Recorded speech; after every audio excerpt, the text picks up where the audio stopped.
काम करने वाला हूँ, 3 दिन से भूखा फिर रहा हूँ। न पेट में रोटी न हाथ में रोजगार। अब कहाँ पाए सरकार, इसलिए हम अपना घर जाना चाहते, अपना क्षेत्र जाना चाहते। 2 जून की रोटी को तरसा परिवार। छोटे छोटे 3 बच्चे, खाने के लिए कुछ है ना, हम क्या करेंगे बताओ। 2 महीना हमने गुजारा कर लिया, इसका पालन कर लिया, नहीं हमारे पास खाने के लिए, हम बेबस हैं। रोजी रोटी के बाद आशियाने का संकट। तो 3 महीने से किराया बाकी है, सब लोग अगर भाग जाएंगे तो किराया कौन भरेगा। लॉकडाउन में मजदूरों का ब्रेकडाउन। और सर जयपुर आए हम 5 तारीख को आए, वहाँ सर पैर में छाले पड़ गए थे। शहरों ने किया मजदूरों को बेगाना। दिल्ली में नहीं मरना, मरेंगे जाके अपने गांव में हम। गांव की तरफ चल पड़े प्रवासी मजदूर। क्या खाएंगे, अब पैदल ही निकल लेंगे, साधन नहीं है तो पैदल ही जाएंगे घर पे। 42 डिग्री सेल्सियस में जिंदगी की जंग। कुछ नहीं कर रहे हैं, सबसे अच्छा मार दे तो सबसे अच्छा रहता हम लोग को। मुसीबत के बाजार में मजबूरी का सौदा। पैदल पैदल जाएंगे, अब देखते हैं जो ऊपर वाला करेगा वही करेगा। कोई परिवार सहित पैदल निकल पड़ा है, कोई साइकिल से घर की दौड़ लगा रहा है, कोई सरकारी मदद की बाट जोह रहा है। मैं घर जाने का मौका दे दे, इससे बड़ी खुशी कुछ भी नहीं है। मजदूर बेहाल हैं।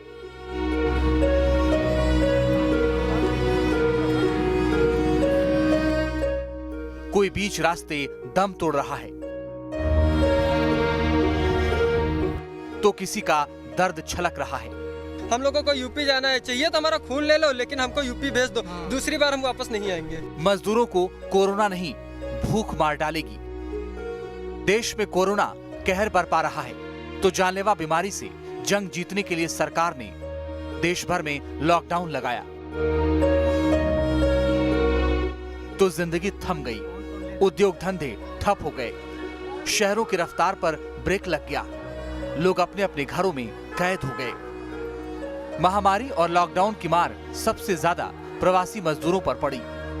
2 वक्त की रोटी के लिए शहरों का रुख करने वाले मजदूर इस मुश्किल हालात में मुसीबतों में ऐसे घिरे जिससे उन्हें कोरोना का नहीं बल्कि भूख से मौत का डर सताने लगा। सबसे पहले मजदूरों का रोजगार छिना, फिर 2 जून की रोटी पर आफत आई तो आशियाने के संकट ने उनकी बेबसी को कई गुना बढ़ा दिया। तमाम मुश्किलों के बावजूद मजदूर पहले तो डटे रहे, धीरज दिखाते रहे, लेकिन पापी पेट के आगे कब तक सब्र करते। जब परिवार भूख से बेबस होने लगा, बच्चे भूख से बिलबिला उठे, तो मजदूरों का सब्र जवाब देने लगा। मुसीबत की इस घड़ी में किसी के आंसू छलक उठे, कोई अपनी जान बचाने के लिए तपती गर्मी में घर की तरफ निकल पड़ा, किसी ने पटरियों के बीच से रास्ता नापना शुरू किया। 42 डिग्री सेल्सियस में मौत से मुकाबला करते ये प्रवासी मजदूर अपने अपने घरों की तरफ लौटने लगे, लेकिन वहां भी मुसीबत ने मजदूरों का पीछा नहीं छोड़ा। कई लोगों ने भूख प्यास से दम तोड़ दिया और कोई रेलगाड़ी की चपेट में आ गया, तो कोई तपतपी गर्मी में जिंदगी की जंग हार गया।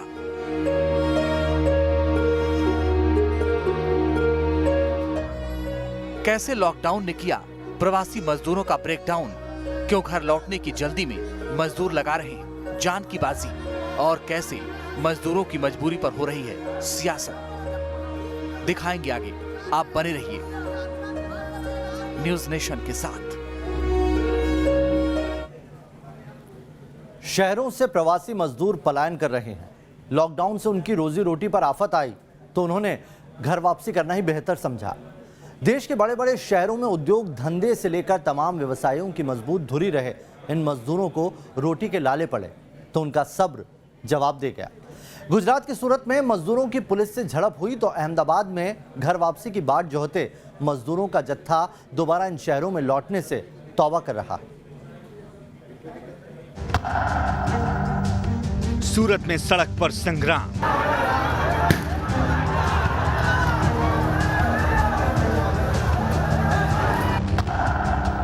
एक बार फिर टूटा मजदूरों का सब्र।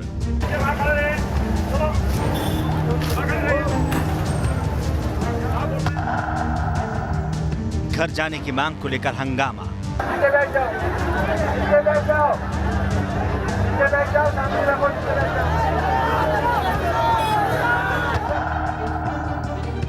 बेकाबू मजदूरों पर लाठीचार्ज।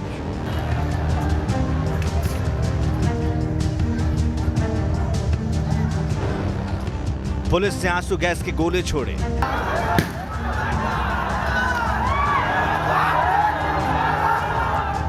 न नींद न चैन, न खाना न पानी। लॉकडाउन के बीच मजदूर पर मुसीबतों की चौतरफा मार पड़ी है, लेकिन भूख से बेबस और लाचार मजदूरों का गुस्सा फूट पड़ा। गुजरात के सूरत में सैकड़ों की तादाद में प्रवासी मजदूर सड़कों पर उतर आए। घर जाने की जिद पर अड़े मजदूरों ने जाम लगा दिया। मौके पर पुलिस पहुंची और पुलिस ने लॉकडाउन के नियमों का पालन करने के लिए मजदूरों को कहा, लेकिन बेकाबू भीड़ कुछ भी सुनने को तैयार नहीं थी। इसके बाद पुलिस को बल प्रयोग भी करना पड़ा और मजदूरों को हटाना पड़ा। लॉकडाउन 3.0 में घर से दूर शहरों में फंसे मजदूरों का आक्रोश बढ़ता ही जा रहा है। नतीजतन पुलिस और मजदूरों का टकराव कई बार सामने आ चुका है। इस दौरान लॉकडाउन के नियमों की धज्जियां उड़ाई गई। ऐसा ही सूरत के हजीरा इंडस्ट्रियल एरिया में हुआ। वहां मजदूरों का हुजूम प्रदर्शन करने पहुंचा। ये सभी मजदूर ट्रेनों की संख्या बढ़ाने की मांग कर रहे थे। प्रदर्शनकारियों में बड़ी संख्या में झारखंड और उत्तर प्रदेश के मजदूर शामिल हुए। सूरत में जहां मजदूरों का गुस्सा फूट पड़ा, तो वहीं गुजरात के अहमदाबाद में श्रमवीरों का दर्द छलक कर सामने आया। दरअसल राज्य सरकार ने इन मजदूरों को घर पहुंचाने के लिए ट्रेन का इंतजाम तो कर दिया है, लेकिन कई मजदूर पढ़े लिखे तक नहीं हैं, जिसकी वजह से रजिस्ट्रेशन प्रोसेस वो पूरा नहीं कर पा रहे हैं।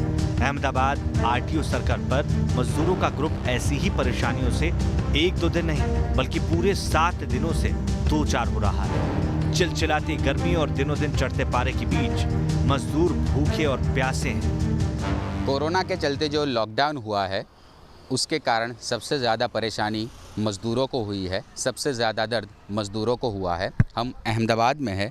अहमदाबाद में आप देख सकते हैं कि आरटीओ सर्कल के पास करीब 50 से 60 मज़दूर अपने बीवी बच्चों के साथ करीब 1 हफ्ते से यहाँ बैठे हुए हैं। उन्हें इंतज़ार है कि आखिरकार कब उनकी ट्रेन चलेगी और उनका नंबर आएगा। ऐसे में मजदूरों की नाराज़गी खुलकर सामने आ गई। खाना वाना कुछ नहीं मिला, केवल पानी अभी वहाँ पर चौपाई बोले हैं तो सर अभी केवल अभी हम लोग कोई फार्म भर दिए हैं, तभी भी कुछ नहीं कर रहे हैं। सबसे अच्छा मार देते सबसे अच्छा रहता हम लोग को।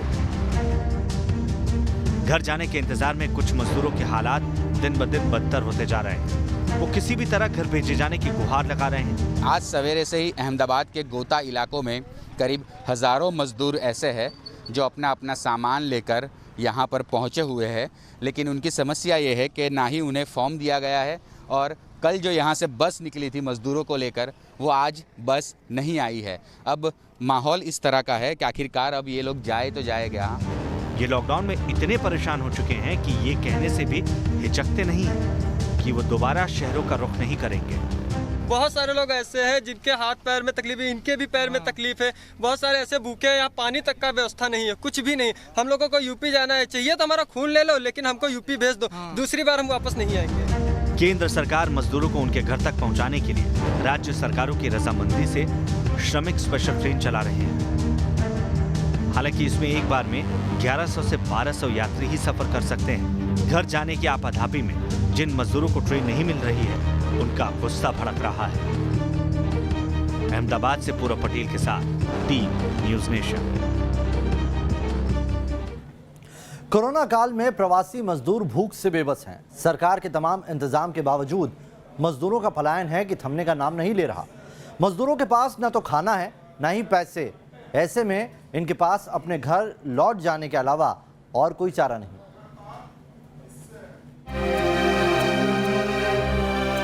भूख की बेबसी, आशियाने की चिंता, मुरझाए चेहरे और पैरों में छाले। पलायन को मजबूर प्रवासी मजदूरों के दर्द की ऐसी तस्वीरें देश भर से आ रही है, जिसमें ये दिहाड़ी मजदूर अपनी जिंदगी बचाने के लिए परिवार के साथ पैदल ही सैकड़ों किलोमीटर की दूरी तय कर घर पहुंचने की जी तोड़ कोशिशें कर रहे हैं। देश की राजधानी दिल्ली से लेकर माया नगरी मुंबई और तमाम चमकते दमकते शहरों से मजदूरों का जत्था अपने अपने घर लौट रहा है।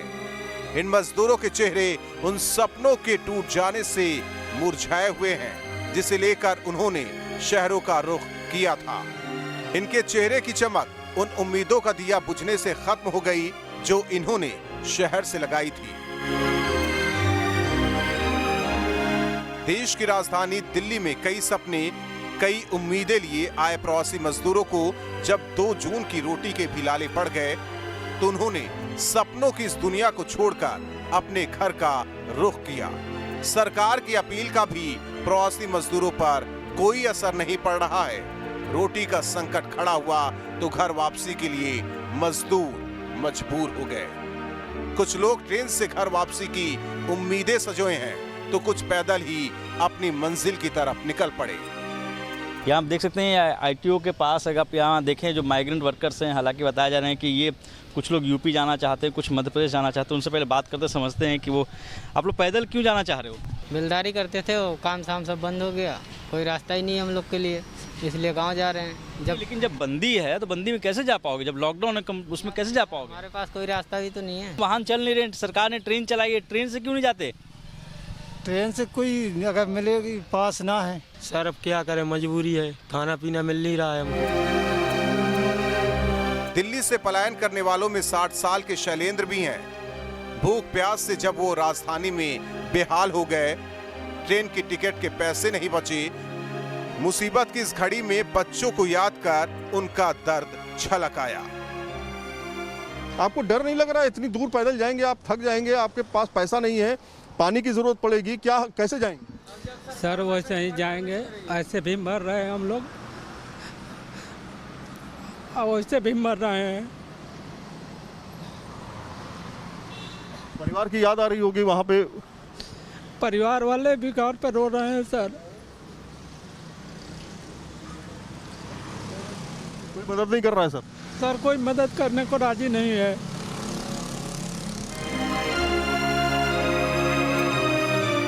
लॉकडाउन शुरू होने के बाद से ही नोएडा की सड़कों पर प्रवासी मजदूरों के पलायन की इस तरह की तस्वीरें लगातार आ रही है और भूख से बेहाल ये मजदूर अब पेट की आग शांत करने के लिए पैदल ही अपने घर की ओर निकल पड़े हैं। यहाँ मजदूर सड़क पर पुलिस के डर से बचने के लिए रेलवे ट्रैक पर अपनी जान जोखिम में डालकर घर जाने को मजबूर दिखे।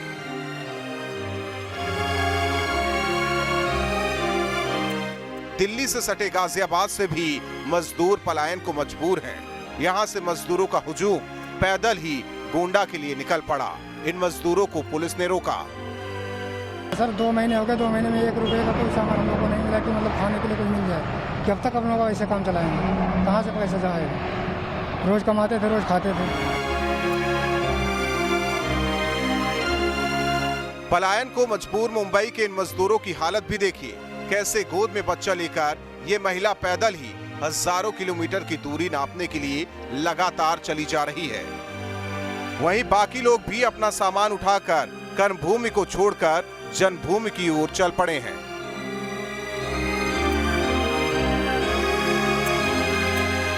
ये तस्वीर कर्नाटक के मैंगलुरु रेलवे स्टेशन की है, जहां घर वापसी के इंतजार में रेलवे स्टेशन पर हजारों की संख्या में मजदूरों का हुजूम उमड़ पड़ा है। लेकिन ट्रेन के जाने को लेकर सस्पेंस बना हुआ है। साफ है, सरकारों के तमाम दावों के बावजूद प्रवासी मजदूरों का पैदल पलायन लगातार जारी है, क्योंकि काम बंद होने की वजह से किसी के पास खाने के लिए पैसा नहीं है तो किसी के सिर पर आशियाना नहीं है। ऐसे में चिलचिलाती धूप में पैदल ही कर्मभूमि को छोड़ जन्मभूमि की ओर जाने को मजबूर हैं मजदूर। और मजदूरों की इस बेबसी को देखने और सुनने वाला कोई नहीं है।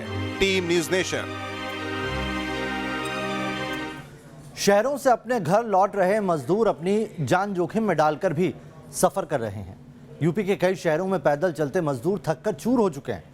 उनमें आगे बढ़ने की हिम्मत नहीं बची। अब ये बैठक क्या करेंगे हम लोग? हम लोग को न खाना मिल रहा है, न कुछ मिल रहा है, तो हम लोग क्या करेंगे?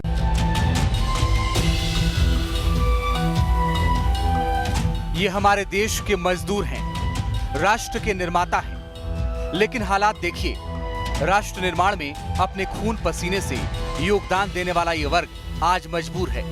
इनके पास ना तो रोजगार है और ना ही रोटी। हालात की मार ऐसी पड़ी कि गांव से शहर की तरफ कूच करने वाले ये लोग वापस अपने गांव लौट जाना चाहते हैं, और वो भी किसी कीमत पर।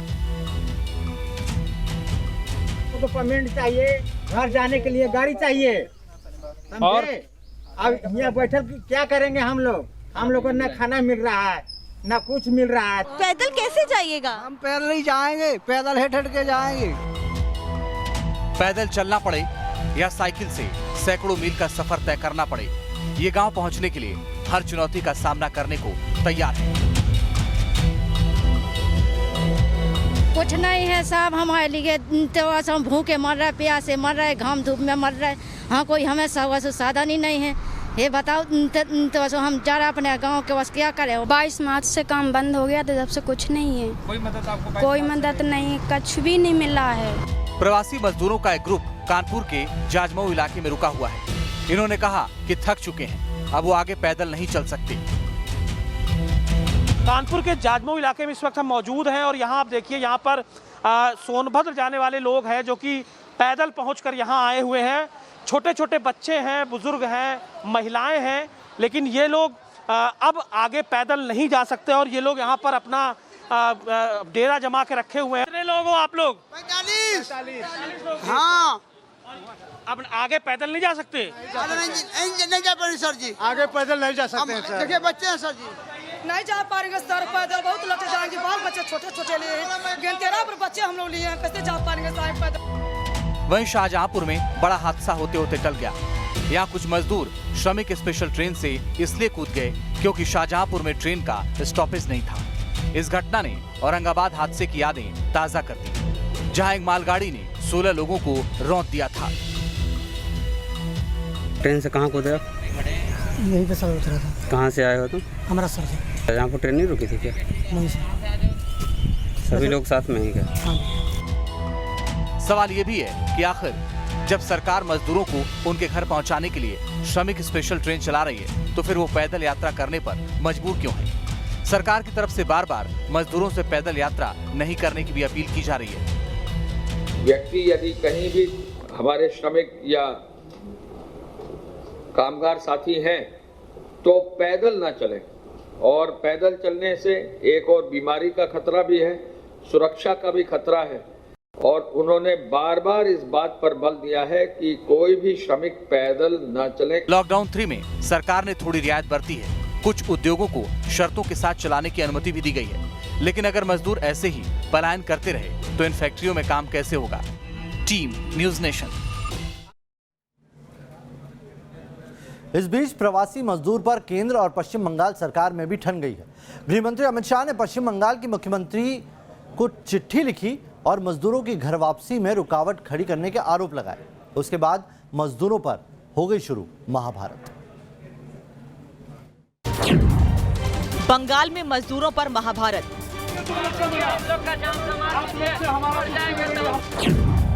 प्रवासियों पर दीदी शाह आमने सामने। लगातार एक दूसरे से दो दो हाथ करने को तैयार केंद्र और पश्चिम बंगाल सरकार अब प्रवासी मजदूरों को उनके राज्यों में भेजे जाने के मामले पर आमने सामने है। केंद्रीय गृह मंत्री अमित शाह की एक चिट्ठी से केंद्र और ममता सरकार के बीच ठन गई है। दरअसल अमित शाह ने ममता बनर्जी को चिट्ठी लिखकर उन पर संगीन आरोप लगाए हैं। शाह ने चिट्ठी में दावा किया कि मजदूरों की घर वापसी में सूबे की सरकार सहयोग नहीं कर रही। चिट्ठी में अमित शाह ने बंगाल के मजदूरों की घर वापसी पर चिंता जताई। उन्होंने कहा कि ममता सरकार श्रमिक स्पेशल ट्रेन को इजाजत नहीं दे रही है। शाह ने सवाल उठाते हुए पूछा कि बंगाल के प्रवासी मजदूरों के साथ अन्याय क्यों किया जा रहा है। शाह ने चिट्ठी में कहा कि बंगाल के प्रवासी मजदूर घर जाने को बेचैन हैं, लेकिन ममता सरकार उनके साथ अन्याय कर रही है। चिट्ठी में शाह ने लिखा, हमें पश्चिम बंगाल से उम्मीद के मुताबिक समर्थन नहीं मिल रहा है। राज्य सरकार अपने यहाँ ट्रेनों को इजाजत नहीं दे रही है। ये बंगाल के प्रवासी मजदूरों के साथ अन्याय है, इससे उनके लिए मुश्किलें बढ़ेंगी। अमित शाह की चिट्ठी के बाद सूबे की ममता सरकार पर कांग्रेस ने भी हमला बोला। कांग्रेस नेता अधीर रंजन चौधरी ने ममता बनर्जी से प्रवासी मजदूरों को वापस लाने की मांग की। राज्य को और केंद्र को दोनों को ये इस तरीके की और ज्यादा प्रयास करने की अपील करूंगा कि बंगाल की सरकार और साथ साथ अमित शाह जी, आज आप लोग दोनों मिलकर बंगाल के फंसे हुए लोगों को तुरंत वापसी के लिए हर संभव प्रयास करें। गृह मंत्री अमित शाह की चिट्ठी और कांग्रेस के हमलावर तेवर के बाद ममता बनर्जी बैकफुट पर दिखी। उन्होंने प्रवासी मजदूरों की 8 ट्रेनों को बंगाल में आने की इजाजत दे दी। चिट्ठी लिखने के बाद ममता बनर्जी ने 8 ट्रेन जो है उसकी मंजूरी दी है, अभी का अभी। इससे पहले पश्चिम बंगाल के आसनसोल में घर जाने की मांग को लेकर मजदूरों ने मोर्चा खोल दिया। झारखंड बॉर्डर से सटे इलाके में सैकड़ों की तादाद में मजदूर सड़क पर उतरे और हंगामा किया। Team news nation. प्रवासी मजदूरों की घर वापसी के मसले को लेकर बिहार और दिल्ली सरकार भी आमने सामने है। दोनों राज्य मजदूरों के रेल किराए को लेकर भिड़ गए। बिहार सरकार का आरोप है कि दिल्ली सरकार एक और मजदूरों के किराए का भुगतान करने का दावा करती है और दूसरी ओर पत्र भेजकर बिहार से किराए का पैसा भी मांग रही है।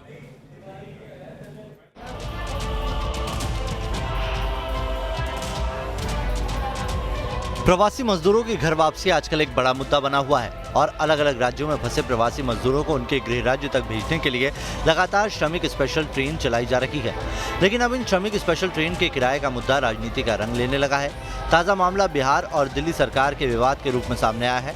ये मुद्दा उस वक्त गर्म हुआ जब दिल्ली से 1200 प्रवासी मजदूरों को बिहार के मुजफ्फरपुर ले जाने वाली श्रमिक स्पेशल ट्रेन के किराए के संबंध में दिल्ली सरकार के मंत्री गोपाल राय ने एक ट्वीट कर किराए का दिल्ली सरकार की ओर से भुगतान किए जाने का दावा किया।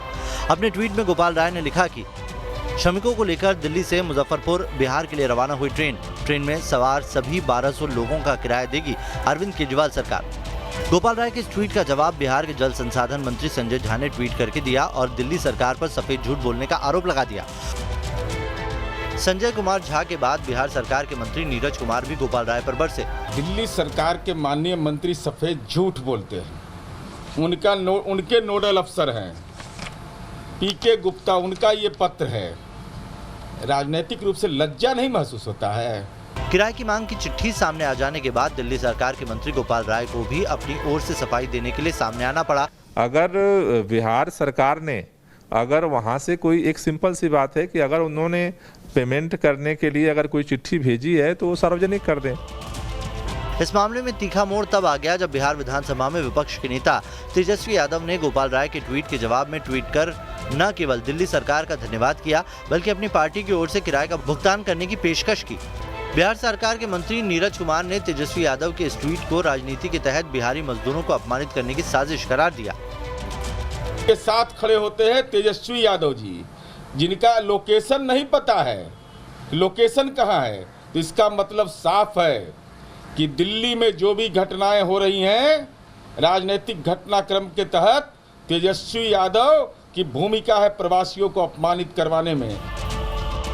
श्रमिक स्पेशल ट्रेन के किराए को लेकर शुरुआत से ही सियासत हो रही है। हर दल इसे अपने सियासी फायदे के रूप में इस्तेमाल करने की कोशिश में है, जबकि कोरोना महामारी के इस काल में हर दल को ऐसी सियासत से बचने की कोशिश करनी चाहिए। पटना से रजनीश सिन्हा के साथ मोहित बख्शी, न्यूज़ नेशन, दिल्ली। खास पेशकश में अभी के लिए इतना ही। बने रहिए न्यूज़ नेशन के साथ। यहाँ खबरों का सिलसिला कभी नहीं थमता।